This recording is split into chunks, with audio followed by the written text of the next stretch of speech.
The first thing I want to ask you about is your racial issues with the public. And sometimes when we spoke about it earlier, some political parties or constituencies, they tend to use certain individuals for their own benefit at the time when they're trending. So what is the real story from your side? Because from an outside person looking in my mind, Renaldo Gouws is a racist.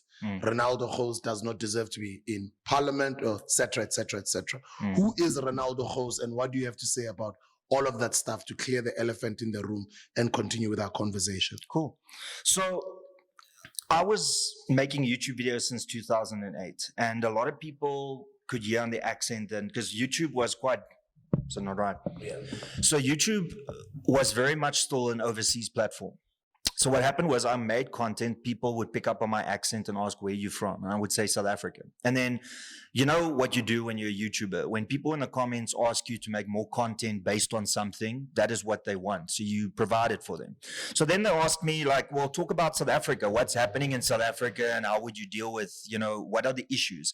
And then that's when we started talking about politics. And then when I got interested in politics, remember, in 2010, I wasn't a politician. I wasn't involved in politics. I was just seeing what's happening in this country. So in 2009, 2010, I started making videos about the problems that's facing everybody in South Africa. And I would say that back then I was considered like a little bit woke, because I was like, the Truth and Reconciliation Commission was a farce.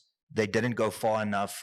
The fact that, black people now are, well, back then still have to live where they don't have toilets, where they don't have access to running water, electricity.